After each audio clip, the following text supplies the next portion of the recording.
Претходно имаше проблем, многу требаше документи и документи што ми ги имавме, беа све јасно и гласно. Сега нон-стоп нешто ни го ограничуваше.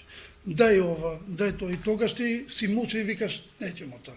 И ја не сум аплицирал. Прошлата година прв пат аплицирав, сега на втората и пар програма, сега е втората. Треба помош, ама тој што аплицира 2-3 пати може и сам. Значи може едноставно, може и сам. Ако е фирмата окей, ги читат тие стандарти, ги спремат документи, ги носат, агенцијата ти помага, ако треба нешто, значи не е едноставно да ти кажат, не важи ова.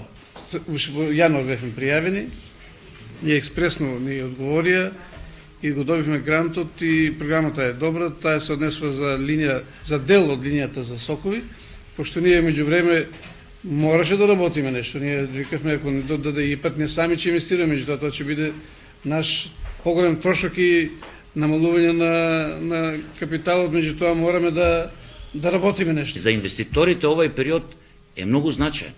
Колку пократок период на обработка и добивање на договори, толку побрзо тие може да влезат во инвестиција, односно и да ги испочитуваат оние понуди или гарантирани цени кои што ги добиле од добавувачите на опремата, бидејќи со тој стар начин на обработка од година и пол и цените на пазарот се менуваја. Па и самите апликанти, односно самите инвеститори, имаа проблеми при самата реализација.